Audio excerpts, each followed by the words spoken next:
Hello friends, नमस्कार। Multitech में आप सभी का स्वागत है। तो आज हम लोग हैं अपने लैपटॉप रिपेयरिंग के क्लास में, जिसके अंदर आज हम बात करने वाले हैं आरटीसी वीसीसी के डिटेल के बारे में।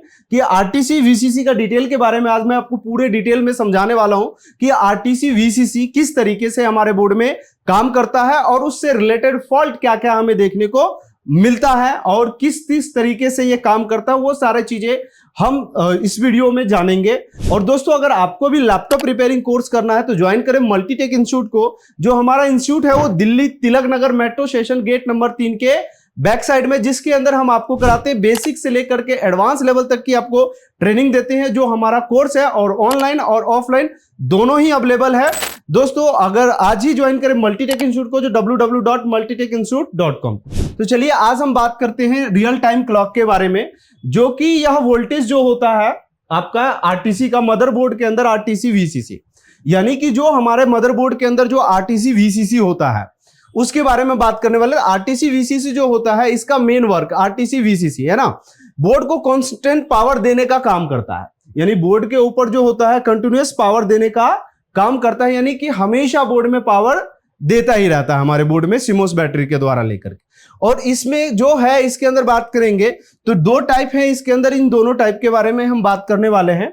जिसके अंदर देखेंगे तो सबसे पहला हमने लिखा है कि इसका जो मेन काम होता है, जो मेन इसके अंदर जो दो काम है वो सबसे ज्यादा इंपॉर्टेंट है। जैसे कि अगर हम बात करें, इसके अंदर टाइम और डेट को मेंटेन करके रखता है और बायोस सेटिंग को सेव करके रखने का काम करता है।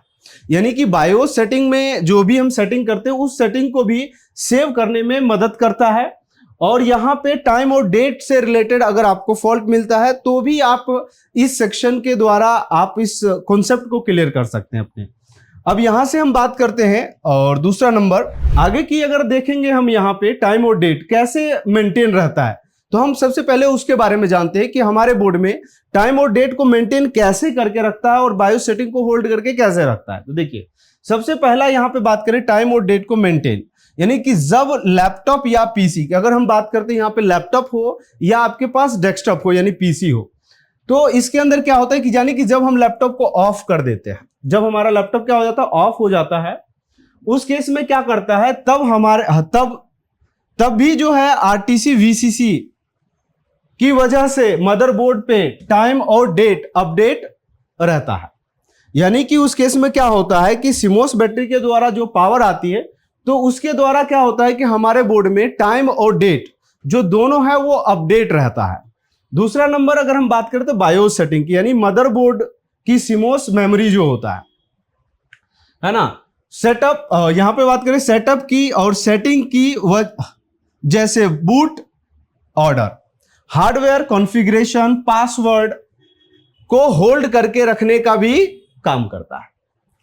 उसके बाद अगर हम बात करेंगे यहां पे, जैसे कि अब ये काम कैसे करता है, तो यानी ऑफ स्टेट में है, यानी कि जब हमारे बोर्ड में पावर ऑफ रहता है, जब हमारे बोर्ड में पावर ऑफ रहता है तब क्या होता है, जब यहां पे लिखा है जब लैपटॉप में बैटरी और चार्जर दोनों ही नहीं होता है, यानी कि हमारे लैपटॉप के अंदर जब चार्जर नहीं लगा होता है और बैटरी नहीं लगा होता है, उस केस में क्या करता है, 3 वोल्ट सीमोस बैटरी से आता है। यानी कि सीमोस बैटरी जो होता है हमारा वो 3 वोल्ट का आता है, जो उसके द्वारा हमारा आरटीसी सेक्शन काम करता है। यानी ऑन स्टेट में अगर हम बात करते हैं तब कैसे काम करता है, तो यानी कि ऑफ कंडीशन में तो ऐसा होगा कि जो सीमोस बैटरी लगी हुई है 3 वोल्ट की सप्लाई वहां से आएगी और उसके बाद आरटीसी वीसीसी हमारे बोर्ड में बनेगा। उसके बाद क्या है कि ऑन स्टैंड बाई में, ऑन जब स्टैंड बाई होता है यानी कि जब आप लैपटॉप में चार्जर लगा होता है आपके लैपटॉप में और बैटरी लगा होता है, यानी कि इस केस में क्या हो, लैपटॉप में जब चार्जर या मेन बैटरी लगी होती है तो स्टैंड बाई के द्वारा 3.3 volt stand by regulator IC, यानी जिसको हम स्टेप डाउन के सर्किट में जानते हैं कि वहां से एलडीओ का वोल्टेज लेता है और आरटीसी को 3.3 वोल्ट मिल जाता है। तो सीमोस बैटरी की पावर ड्रेन नहीं होता है। यानी क्या होता है कि जब हमारा लैपटॉप या तो स्टैंड बाई में होता है या जब मेन बैटरी कनेक्ट होता है या चार्जर जब कनेक्ट होता है, तो उस केस में हमारा जो लैपटॉप होता है वो स्टैंड बाय मोड में होता है, जिसके कारण क्या होता है कि उस केस में 3.3 वोल्ट होता है हमारे एलडीओ का, जिसके कारण क्या होता है सीमोस बैटरी की पावर जो होती है वो ड्रेन नहीं होती है। वो किस तरीके से नहीं होती है वो हम डायग्राम के थ्रू समझेंगे कि कैसे हमारा पावर ड्रेन नहीं होता है। तो चलिए हम इसके बाद चलते हैं हम इसके डायग्राम के ऊपर और उसके ऊपर हम बात करते हैं। जैसे कि देख सकते हैं ये हमारा जो है आरटीसी वीसीसी, यानी कि इस सर्किट में केवल हम जो बात कर रहे हैं वो आरटीसी वीसीसी के ऊपर बात कर रहे हैं, कंप्लीट आरटीसी सेक्शन की हम बात नहीं कर रहे हैं। तो यहां पर देखेंगे कि आरटीसी के अंदर जो सबसे पहला अगर हम बात करें यहां पे दोस्त, तो देखेंगे कि यहां पर जो वोल्टेज है हमारा वो जो सीमोस बैटरी होती है, यहां पर देखेंगे ये जो हमारा सीमोस बैटरी होता है वो होता है हमारा 3 वोल्ट का, यानी 3.0 वोल्ट का, यानी 3 वोल्ट की सीमोस बैटरी लगी होती है, जिसमें क्या होता है 2 टर्मिनल होता है। एक टर्मिनल आपका ग्राउंड होगा और दूसरे टर्मिनल से यहां पर 1 किलो का एक रजिस्टर लगा होता है, यानी कि ये जो रजिस्टर है हमारा रजिस्टर लगा होगा जो कि 1 किलो का होगा, और यहां पर जो डायोड लगाया गया है वो कॉमन कैथोड डायोड लगाया गया है। ठीक है, तो यहां पर देखेंगे कि यहां पे जो इनपुट का जो सोर्स है वो 2 है। यहां पे इनपुट का सोर्स क्या है, एक 3.3 वोल्ट एलडीओ है और एक हमारा है बैटरी का। जैसे कि आपने अभी हमने पीछे बात किया था उसके बारे में कि हमारे बोर्ड में जब स्टैंड बाय रहता है तो उस समय सीमोस बैटरी का पावर ड्रेन नहीं होता है। तो नहीं होता है तो कैसे नहीं होता है हम उसके बारे में भी समझते हैं। यहां पे देखिए ये जो है 3.3 वोल्ट एलडीओ जो कि हमारा कहां से आएगा, तो ये आएगा हमारा स्टेप डाउन आईसी से, जो कि 3.3 वोल्ट आएगा, और सीमोस बैटरी की वोल्टेज कितना है 3 वोल्ट है। तो यानी क्या होता है कि जब हमारे बोर्ड में मेन बैटरी या फिर चार्जर नहीं लगा होता है तो उस केस में क्या होता है कि एलडीओ का वोल्टेज हमारा 0 होता है। तो यानी इधर से पावर का तो कोई सोर्स है ही नहीं हमारे पास, तो जिसके कारण यहां पर वोल्टेज क्या होगा 0 होगा। क्लियरली समझिएगा। और यहां पर 3 वोल्ट की जो सीमोस बैटरी लगी है और इस रजिस्टर के रास्ते से होते हुए यहां पर वोल्टेज आ जाएगा हमारा 3.0 वोल्ट, यानी कि यह 3.0 वोल्ट जो होगा और यह कैथोड के एनोड के रास्ते से होते हुए कैथोड से वोल्टेज हमारा क्या हो जाएगा, पास हो जाएगा, जो कि यहां पर वोल्टेज हमारा आ जाएगा 3 वोल्ट। हालांकि मैं यहां पे 3 वोल्ट कह रहा हूं, बाकी डायोड ये कुछ ना कुछ वोल्टेज को क्या करेगा, कंज्यूम करके उसके बाद ही वोल्टेज को यह रिलीज करेगा।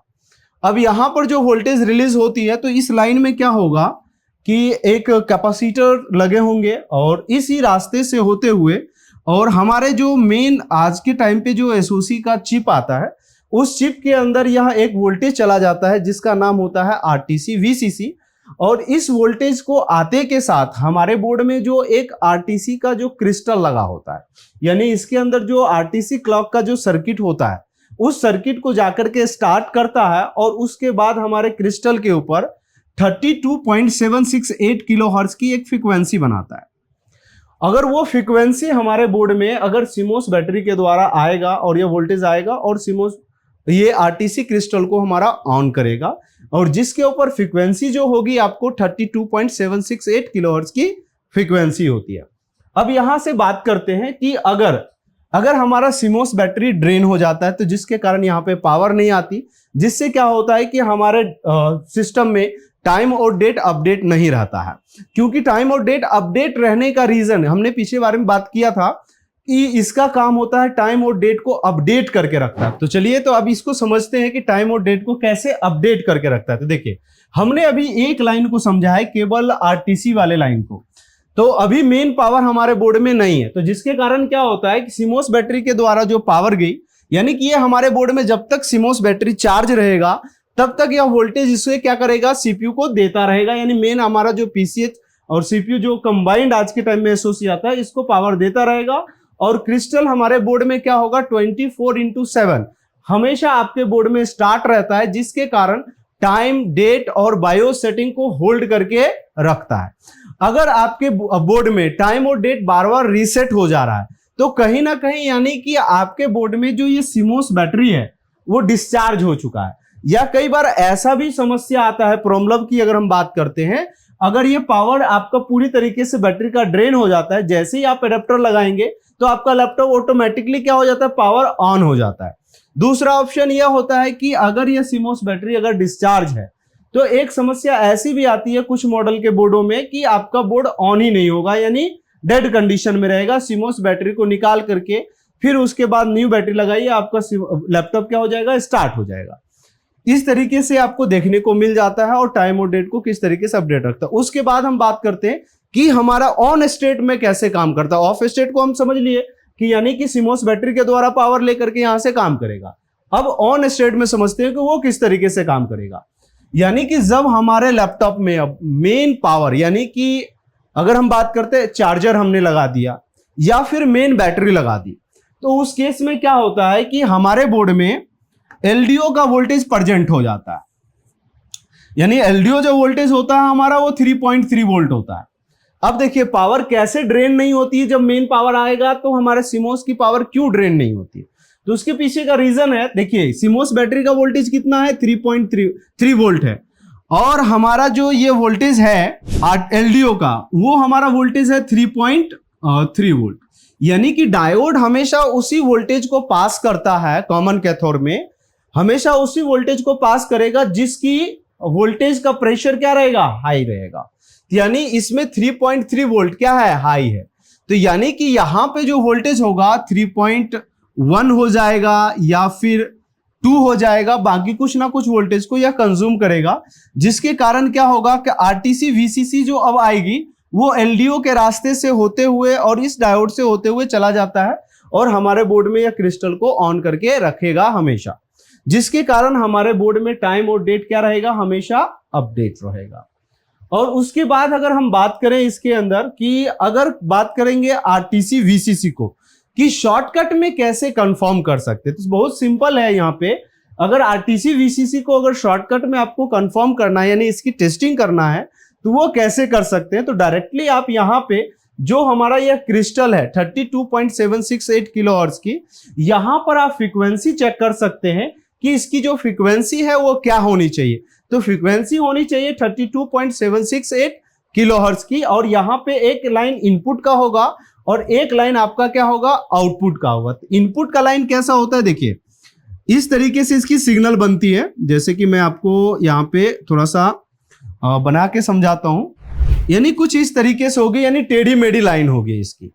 और आउटपुट में क्या करता है, इसी सिग्नल को यहां पर जो हमारा यह क्रिस्टल है उसको जनरेट करके यहां पे फ्रीक्वेंसी को क्या कर देगा, हमारा स्टेबल कर देगा। यानी कुछ इस प्रकार बनेगी, जो टेढ़ी मेढ़ी लाइन नहीं होगी। खैर मेरे से तो टेढ़ी मेढ़ी लाइन बनेगी, है ना। तो इस तरीके से ये हमारा क्या होगा, फ्रीक्वेंसी होगा। तो ये वाला लाइन जो होगा हमारा इनपुट का होगा, ये हमारा होगा लाइन इनपुट का, और ये लाइन होगा हमारा आउटपुट का। यानी कि शॉर्टकट में अगर RTC VCC को चेक करना है तो डायरेक्टली आप यहां पे चेक करें, अगर फ्रीक्वेंसी मिल जाती है तो हमारे बोर्ड में क्या है, RTC VCC शॉर्टकट में कह सकते हैं कि ओके है। दूसरा ऑप्शन यह है कि अगर इसके ऊपर फ्रीक्वेंसी आपकी नहीं बन रही है, तो सबसे पहले आप क्या करें, CMOS बैटरी को चेक करें 3 वोल्ट हमारा CMOS बैटरी का वोल्टेज है या नहीं है। अगर 3 वोल्ट नहीं है तो आप CMOS बैटरी को रिप्लेस करके देखें, और उसके बाद आप यहाँ पे डायोड को चेक करें, रजिस्टर को चेक करें, और VCC के लाइन पे यानी डायोड के कैथोड टर्मिनल पे देखें यहां से वोल्टेज हमारा आउटपुट हो रहा है या नहीं हो रहा है। यदि आउटपुट नहीं हो रहा है तो इस लाइन का आप शॉर्टिंग चेक करें। इस केस में होता है कि ये वाला कैपेसिटर कई बार हमारा जो है वो शॉर्ट हो जाता है, जिसके कारण क्या होता है, CPU को RTC VCC नहीं मिलता है, जिसके कारण हमारा बोर्ड डेड हो जाता है। तो ये इन सभी चीजों को चेक करेंगे, एक एक चीजों को, और आपका इस तरीके से जब चीजों को चेक करेंगे तो आपका प्रॉब्लम क्या हो जाएगा, रिजॉल्व हो जाएगा। अगर यह लाइन में कभी शॉर्टिंग होती है, यानी कि यह हमारा VCC जो है हमारा ग्राउंड से बीप करता है, तो सबसे पहले क्या करना है, VCC के लाइन में जो भी कंपोनेंट्स लगे होंगे उसको आप चेक करिए। अगर कंपोनेंट्स में कोई शॉर्टिंग नहीं मिलती है तो इसका मतलब आप समझ जाइए कि यानी कि CPU जो है आपका, यानी SOC जो है वो VCC के लाइन से क्या हो चुका है, शॉर्ट हो चुका है, जिसके कारण आपका बोर्ड स्टार्ट नहीं होता है, और यह हमारा बोर्ड में वह सेक्शन होता है जो बोर्ड में सबसे पहले स्टार्ट होता है सीमोस बैटरी के पावर के द्वारा। ठीक है दोस्तों, तो आई होप कि आपको यह टॉपिक पसंद आई होगी। अगर पसंद आया हो तो कमेंट कीजिएगा, लाइक कीजिएगा। अगर इसके अलावा कोई और भी टॉपिक के ऊपर आपको वीडियोस चाहिए तो आप हमें कमेंट पे जरूर लिखिएगा। फिलहाल इस टॉपिक में इतना ही, मिलते हैं नेक्स्ट टॉपिक में। Thank you so much.